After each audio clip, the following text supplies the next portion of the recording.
dual wielding was done. I don't think that often, but there's plenty of documentation about it. How much artwork do you see with guys carrying? Not a lot. Not a lot. So here's the cool thing about sword armor. This sword dagger. Sure. So he gets in stance.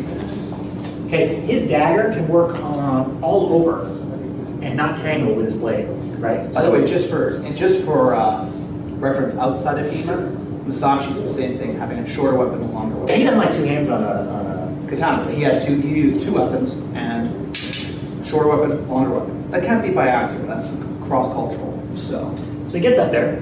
So this dagger can go everywhere without any problem. So yeah. Okay. So then when he has two swords, the problem with two swords is, especially if they're long, is they start tangling with each other. Two rapiers. If he had a dagger, I can't control both. Now I can't. Right? So what a lot of guys end up doing is they'll fight one sword forward, one way back. Well, at this point, you're just fighting single sword, because that sword has a long way to go. You'll see this. That's different, right? But if he's just hanging back there and he's not doing anything, then he ends up fighting with one sword, and he passes forward, he fights with the other, and then why do you have two weapons, right? Because you really don't use them together. Exactly. Because he comes in, or he does like this, comes throat for a cut, here, and they're apart. Yeah, they're not doing this. And remember, swords spend most of their time in their sheaths not doing anything. When we look at art, most guys seem to be carrying swords and just by themselves. It's also expensive. Yeah, well, a single sword is expensive enough. Yeah. I think it's just weird to walk around town with them. Most of the rapier makers don't do it. I don't think Captain Farrah shows two rapiers. He shows Rogella. Yeah, he shows it. He shows a lot of cool stuff. But Giganni doesn't show two swords. I don't think. Also, you can use this as a utility gun, like some. Yeah. You can cut stuff with it. Two sword, not so much. This is one picture of two knights in a tournament fighting with two swords, but it seems like that's for curiosity. Because it's a tournament. Or they're showing off. Yeah. But I don't think it was very common. Yeah. And as a civilian weapon, like, just most people aren't carrying two AK-47s on their shoulder. That's what I find particularly silly, cross block, where they do like that. So yeah. So like, This is not a thing. Thank you, I can now control. Oh, I just died. Would you like to see where that shows up? There is a place. Hold on. Oh, here's a place. So Giganni's book 2 says, what do you have to fight a guy with a heavy sword? It doesn't say what the heavy sword is. That's a heavier sword. Yeah. And he shows this with the dagger on top. I need the extra force. Okay? That makes sense. That stays. That's why it's on top, right? That stays. And then I can do what I want. He shows a cut to the leg, possibly, as an option for this in his second book. And then back up, and then do it again. And every time this guy strikes it with this big old meaty cut, we're going to go down. Right? And that's one of the few times I see it.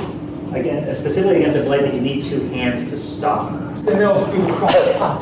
Oh, this thing here. What is that supposed to be? Unfortunately, I don't think scissoring is a period technique. I don't have any documentation of this. Here, I throw a cut, and he has this stupid crosswalk thing.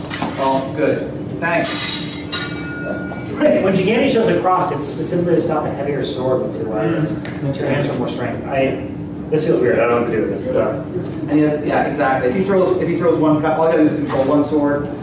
Here, once I've crossed this line here, cross the dagger. If I catch the dagger, primarily what I really want is that. Yeah. That's what really makes sense. They're parrying at the same time as they're playing. They are simultaneous. Yeah, it's not. I'll show you the wrong way. Uh-oh. So the wrong way, which by the way looks cool, is a fight lead. And what he's going to do is he's going to parry with his dagger, and he's not going to do anything with his sword.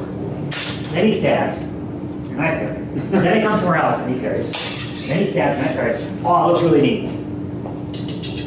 That's inefficient use of time. It's not supposed to work that way. What's supposed to happen is it happens together. Is he parries and he thrusts at the same time. So there is none of that back and forth. Does it happen? Sure. Is it supposed to? No. But he's supposed to get it one and done. And rapier is pretty explicit that it's a single tempo action. Yeah, single tempo action, using the rapier and dagger at the same time, no matter what I do. Like I'll show you funny one. You stand up. I've created what's called an invitation. We're going to assume that Lee is not smart. He's going to stab at my chest. Duh. Good job. Okay. Watch. Crossed over my arms. Over here. You can cross over your arms. A little hard to do. I need this liver to drink, Richard. Yes. So that's how you're supposed to use rapier and dagger. It's not a 2-time system, which other systems are. These are not.